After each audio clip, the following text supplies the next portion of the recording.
Okay. Assalamu alaikum, everyone.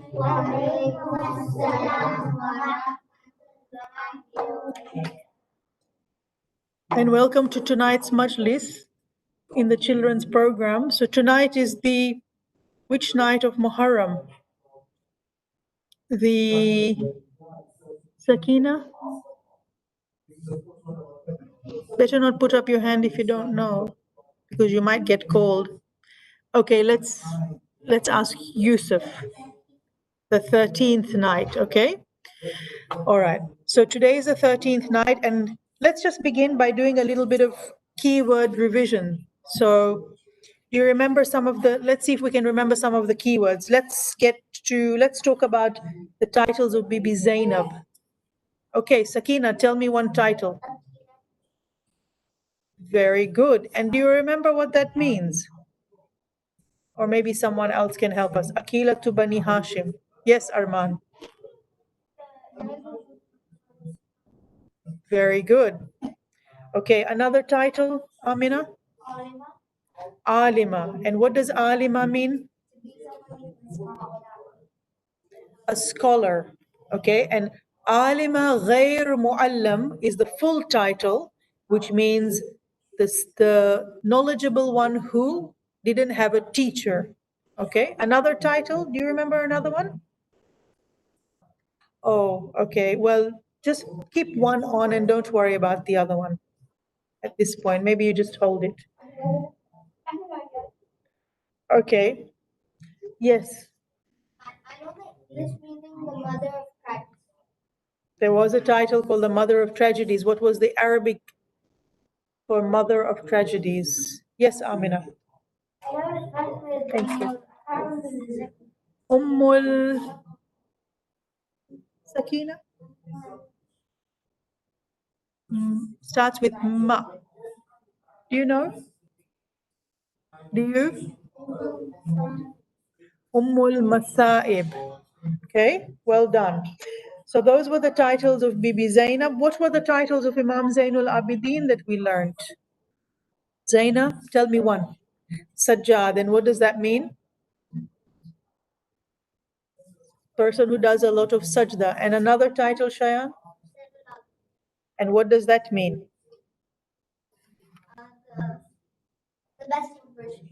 The best of worshippers. Okay. Do you remember Tawalla and Tabarra? Okay. So let's start with Tawalla. What does Tawalla mean? Amina. To love the Ahlul Bayt, to love the Prophet, Ahlul Bayt and their followers. And what was Tabarra?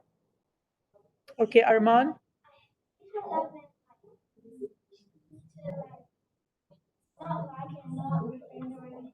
To stay away from the enemies of Rasulullah and the Ahlul Bayt. And what was La'an? We talked about La'an just a few days ago. Isa, you came in time. To ask Allah to remove His mercy from the enemies of Rasulullah and the Ahlul Bayt. And sometimes we call it cursing. But this is what La'an means, to ask Allah to remove His mercy from those people who were enemies of Rasulullah and the Ahlul Bayt. Okay, so let's begin with today's lesson. Now, today's lesson is going to talk about what happened after the day of Ashura, what happened afterwards in Karbala and in the time after, not immediately after, but also a bit later on. So we're going to describe the events that took place in Kufa after the tragedy of Karbala. We talked a little bit about this yesterday, so it'll be a bit of revision. But we'll also be looking at the personality of this person called Mukhtar and his relationship with the Ahlul Bayt. And we'll be also looking at a group of people called the Tawabin, okay, and who they were. And this verse is a very important verse about Shaheed, those who were martyred in the way of Allah. It's from Surah Al Imran, which is the third surah, and it's verse 169. And it starts like this, Bismillahir Rahmanir Rahim. وَلَا تَحْسَبَنَّ الَّذِينَ قُتِلُوا فِي سَبِيلِ اللَّهِ Do not consider those who were slain in the way of Allah amwata, to be dead. So those who were killed in the way of Allah, those who died fi sabilillah, are not dead. Bal ahya'un inda rabbihim yurzaqun. Rather, they are living and provided for near their Lord.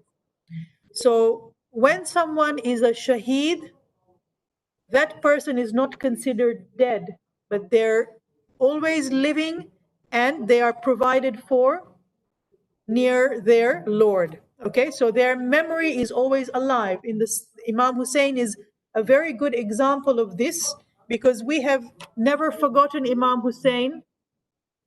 He is a shaheed, and we consider his memory still alive. All right, so remember we talked about this yesterday. This was in another verse that we did, fi sabilillah. What does fi sabilillah mean? Yes, Arman? It's up there.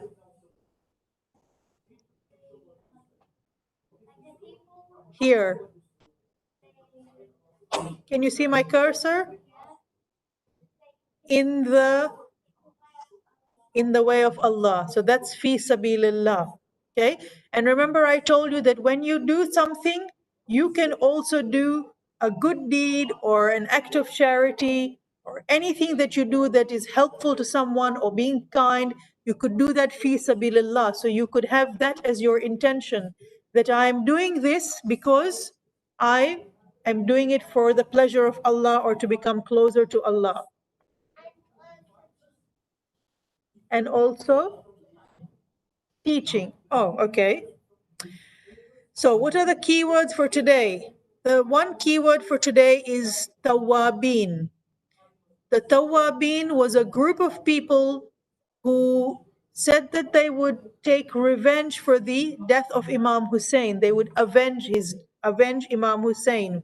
They would form a group and they would seek revenge for the death of Imam Hussein. And tawabin actually means a group of people who have repented, they have asked for forgiveness. So those who do tawbah are tawabin. Okay, when you do tawbah, you repent or you turn back to Allah after having done something wrong. To turn back to Allah and ask Him for forgiveness is to do tawbah. And the tawabin were those who had repented to Allah. Amina. Sorry? At the moment, don't worry, because he's sitting there and he's far away from everyone. So just take it off. It's okay. When you leave the room, then you can work out what to do next. All right? Okay.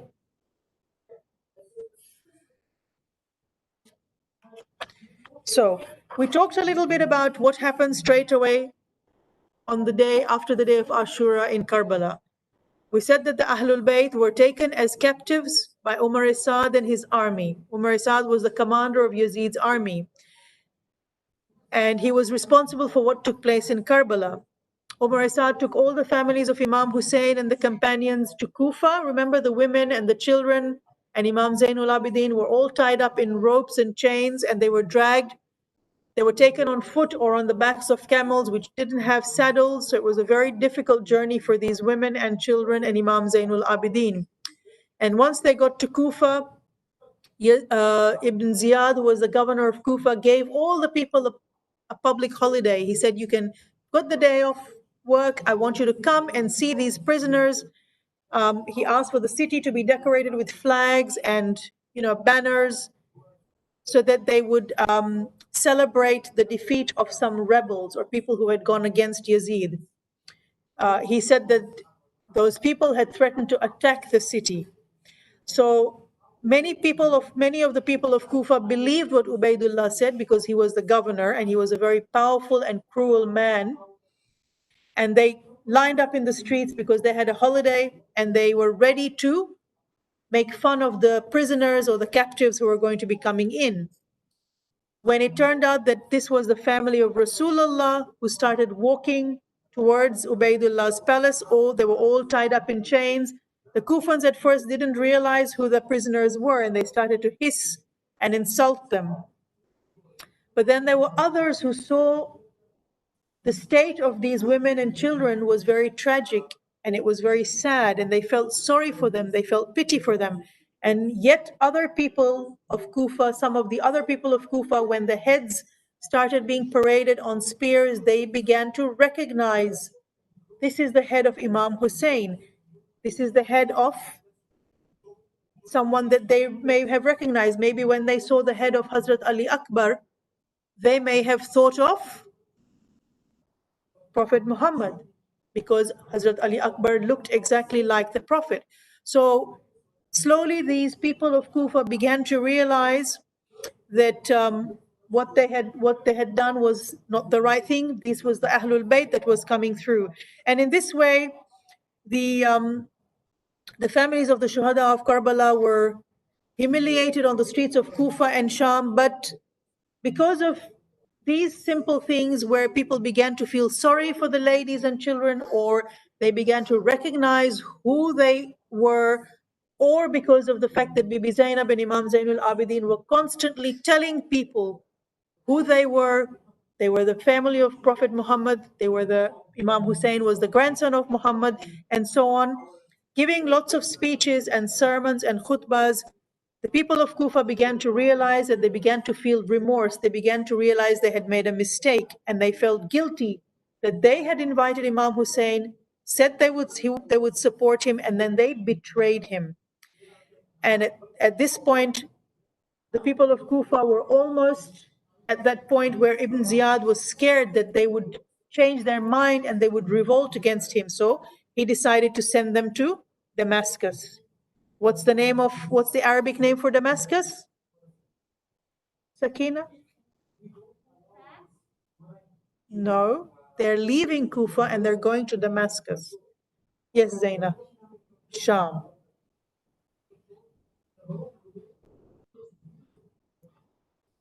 Okay, so a similar thing happened in the court of Yazid in Sham.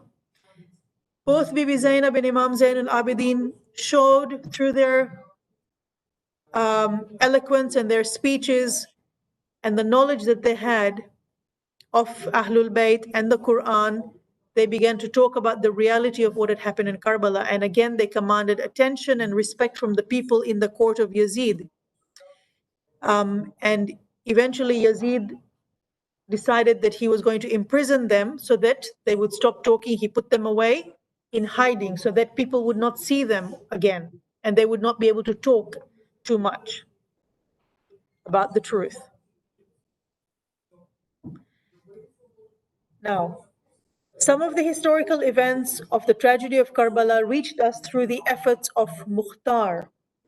What Mukhtar did was created a record of the actions of each culprit. So each of those people in the army of Yazid who had been cruel or who had killed someone, who had made someone shaheed from Imam Hussein's Ahlul Bayt or from Imam Hussein's Ashab, Mukhtar created a record of who had done what, and he questioned them all on their actions on the day of Karbala.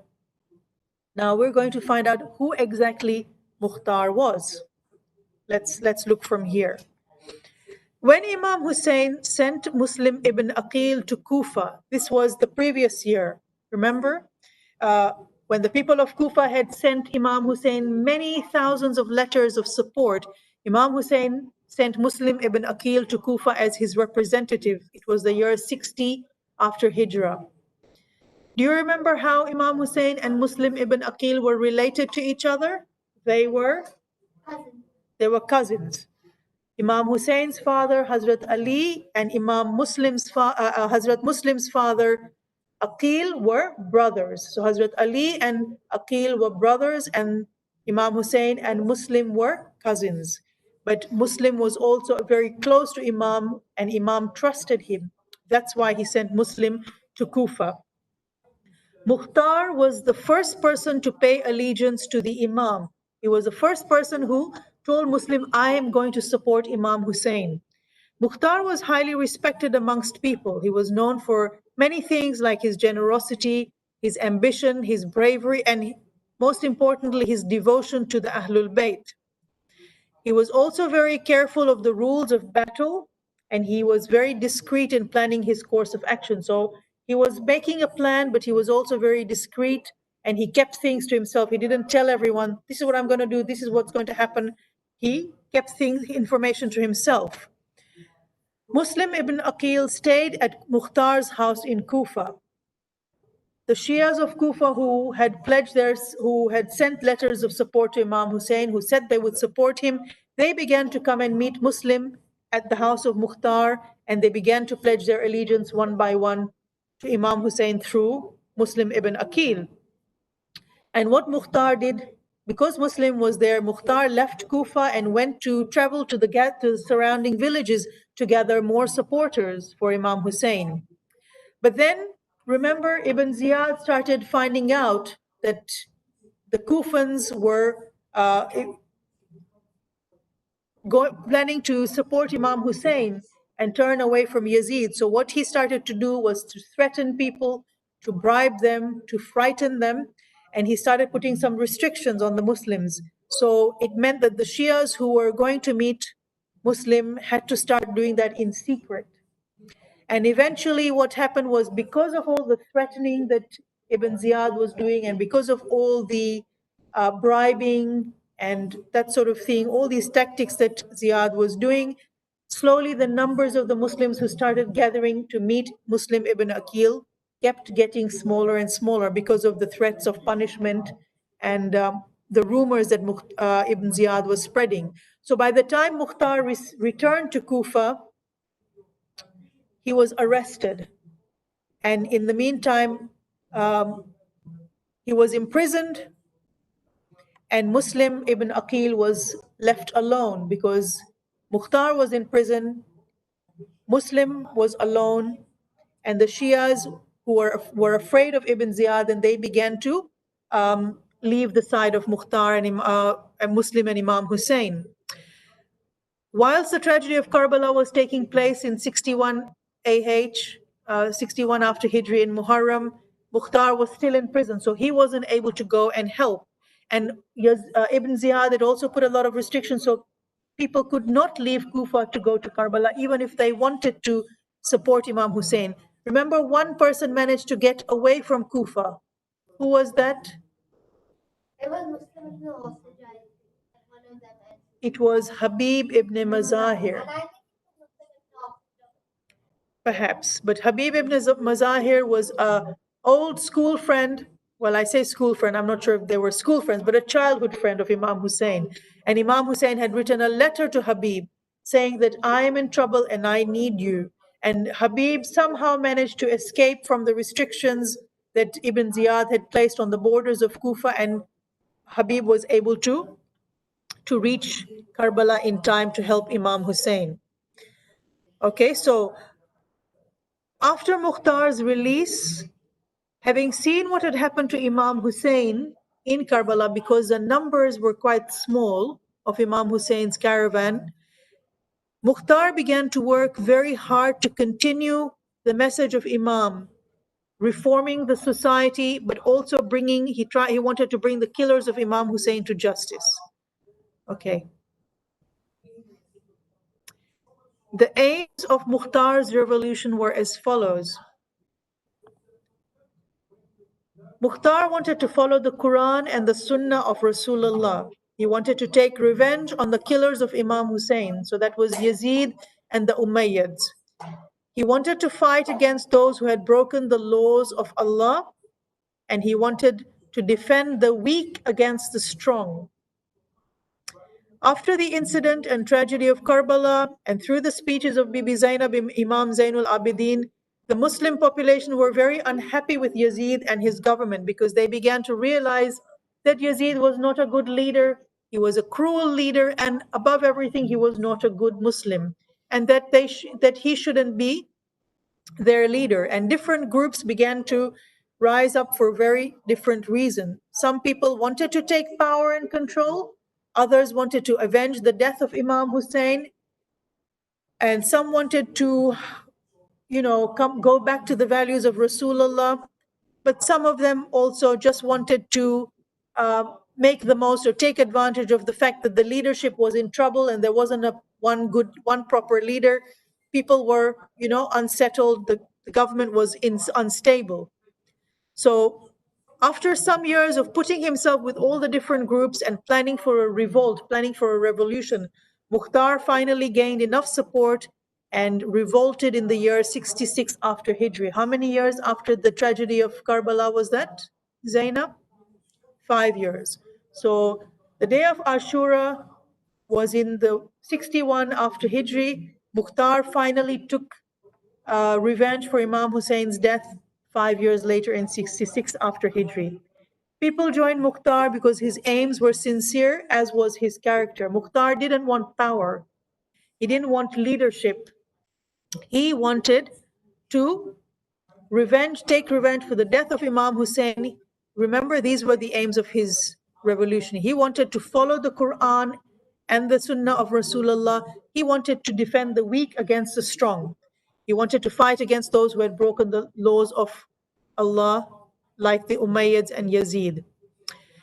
So because his aims were sincere and his characters were sincere, he stood for values of equality and justice. His revolution was successful and he was able to bring justice to those who committed crimes against Imam Hussein, his family, and his friends. Okay. I think yesterday somebody was saying that there is a whole series of programs about Mukhtar. Yeah, have you seen it? Okay. Have you seen it too? Okay, that's good.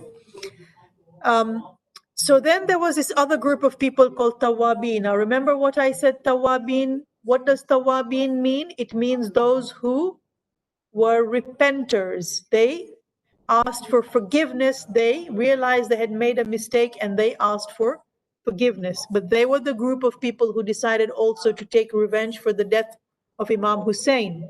They had initially offered him support, then they had changed their mind because of the threats from Ubaidullah and Yazid, and they realized they had done the wrong thing. So the Tawabin were one of the groups who assembled after the incident of Karbala and the political turmoil that followed.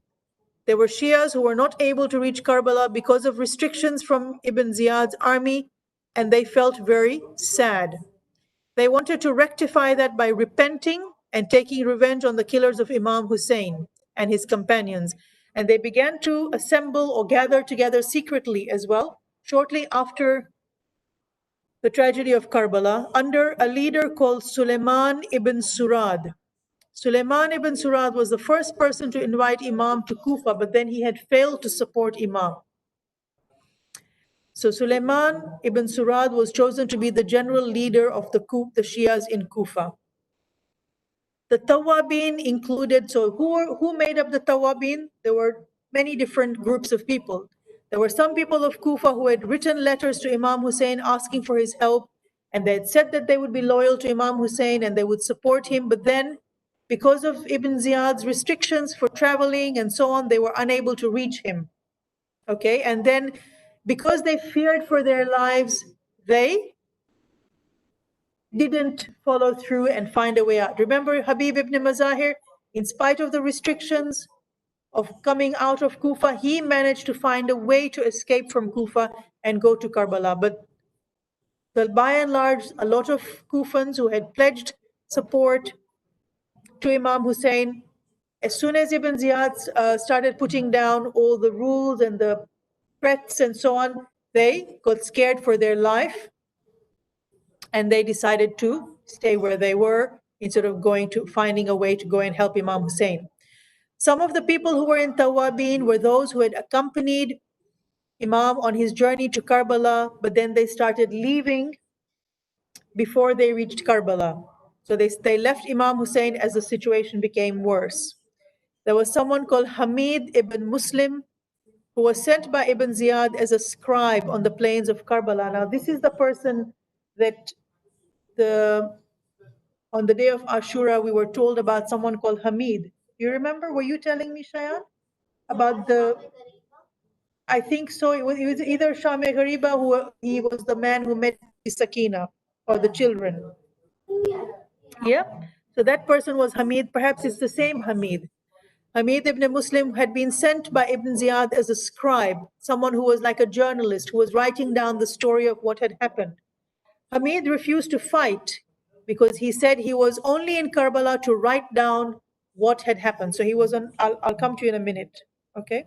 Hamid said, my job is not to be on Yazid's side or to be on Imam Hussein's side. My job here is to write down what I'm seeing. Okay. But later, he became a part of the Tawabin, perhaps as a result of what he wrote, writing down the narration of what had happened in Karbala on the day of Ashura, before it and after it. Hamid saw the truth and he changed his mind and he decided to join the Tawabin. Are you okay? Some people from the army of Umar Saad who had fought against Imam Hussein on the day of Ashura, they also repented, they asked for forgiveness, and they joined the Tawabin too. So the Tawabin was a group of people made up of a few different types of people who had all been witness to what had happened in Karbala, who had all heard what happened in Karbala, and they decided to follow the path of the truth. Yes, sure. I don't know where the tissue box is. There's some tissues at the back over there.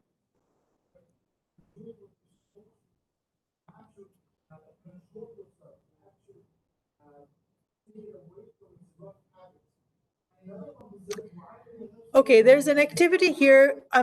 Today we don't, this lesson unfortunately doesn't have any test yourselves or anything like that. That's why I asked you some keywords right at the beginning so I, would get that done. But here is something that you could think about over the next few days, because tonight is the last majlis. And most of you have been coming here for the last 12 or almost 11, 12 nights. And this activity asks you to reflect over what you have learned of all the events that took place after the tragedy of Karbala. You could create a timeline of the events that occurred over this period of time. You can be as creative as you like. You can have some drawings, or you can just make a straight timeline with some dates, and you can write the events, or you could write a list like how we were doing. Remember those jumbled up timelines that we did over the last few days? So you could, in your own mind, you could make a timeline, you could draw it out or whatever. That might be something that you might like to do, just so you remember. You could become a journalist and write down what you heard about what happened in Karbala. Okay, now to end about what happened. Yes, Amina.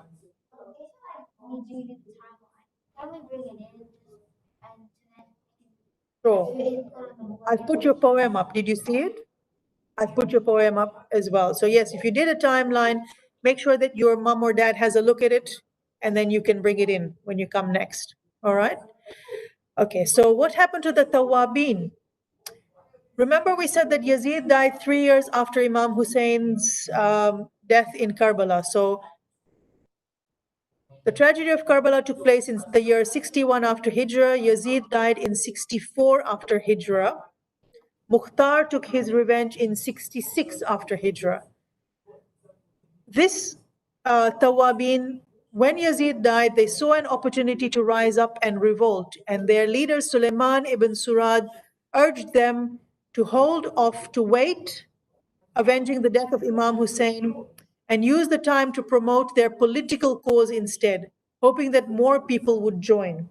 So they saw an opportunity that maybe this is a good time. Yazid has died, and maybe we should come up and make a revolution now. But their leader said, wait for a while. Maybe we'll be able to collect some more people. Maybe some more people can join us and we can become a political group. He knew that the killers of Imam Hussein, so this is Suleiman, the leader of the Tawabin. He knew that the killers of Imam Hussein were among the noble men of Kufa. And he feared that if they started a revolution, then the Shias would be even further oppressed. They would be killed, and the Tawabin would be wiped out in the same way that Imam Hussein and his group had been shaheed. So Suleiman said that because this was a time where there was a lot of instability in the government, and there were a lot of disputes about who was going to be the leader, because Yazid had died. Now, who would be the leader? in Iraq and Syria. Suleiman said, let's wait and let's gather more supporters and more people in our army. Would you like a tissue? Okay. After several months, Suleiman decided that he had gained enough support, and then he changed his mind. Rather than waiting any longer, he said, let's start revolting now. So he went ahead to a place called Nukhayla to fight against Ubaydullah ibn Ziyad and the Umayyad army. There were huge numbers of men who agreed to fight with Suleiman, but what happened? They didn't show up. The number of men in his army dwindled further, it shrunk, as some more left to join Mukhtar. So remember, we had Mukhtar collecting people on one side, we had the Tawabin as well, who were led by Suleiman. And because Suleiman said, let's do this, then he said, let's wait. And then he changed his mind again. Some people left him, some people went to Mukhtar, and in spite of this, Suleiman and his men still continued fighting Ubaidullah's army at this place called Nukhayla, but they were defeated. And then we know that in 66 after Hijri, Mukhtar had his revolution and he was successful in his aim. Okay, so this is just a basic, very short history of what happened after the tragedy of Karbala and how people began to realize the truth of what had been happening. So you might like to read some more about the Tawabin and the group of Mukhtar as well, and the fact that they responded to the tragedy of Karbala in different ways. We won't do that now. I think we'll just look at the key points of this lesson, and we might finish up. Did you have a question, Arman?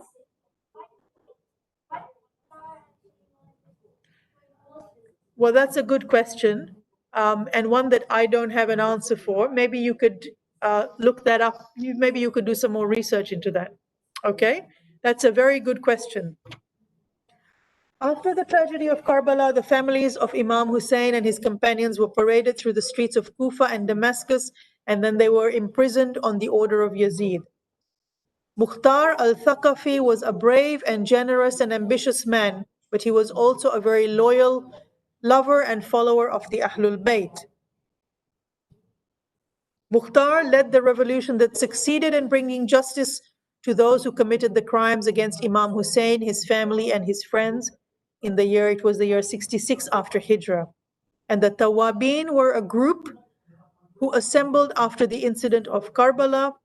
They were remorseful, they were sorry for not having the opportunity to fight alongside Imam Hussein. For whatever reasons, they couldn't fight with Imam Hussein next to him, but they wanted to repent by taking revenge from those who had murdered Imam. But eventually they were defeated by the forces of Ibn Ziyad. Okay, so we'll end the lesson there. I hope that the last few nights that you have been coming, you have learned lots of things about what happened in Karbala, why those things happened, and how some of the personalities who were in Karbala, whether it was the Ahlul Bayt and those who fought on the battlefield with Imam Hussein, whether it was the companions of Imam Hussein, or whether it was about the lives of Bibi Zainab and Imam Zainul Abidin, you will remember some of the things that you've learned, and you will remember about the tragedy of Karbala during the rest of the year and how you can continue your Azadari over the rest of the year, okay? So let us finish tonight's majlis by standing up and reciting our ziyarat. Shall we read together? Okay. Assalamu ala al-Hussein wa ala Ali ibn al-Hussein wa ala awlad al-Hussein wa ala ashab al-Hussein. Allahumma salli ala Muhammad wa ali Muhammad. And as it's our last majlis, let us read 12th Imam's dua together as well. Okay, would you like to read with me? Okay. Bismillahir Rahmanir Rahim. Allahumma kun li waliyika al-Hujjat ibn al-Hasan salawatuka alayhi wa ala abaihi في هذه الساعة وفي كل ساعة وليا وحافظا وقائدا وناصرا ودليلا وعينا حتى تسكنه أرضك طوعا وتمتعه فيها طويلا برحمتك يا أرحم الراحمين. اللهم صل على محمد وآل محمد.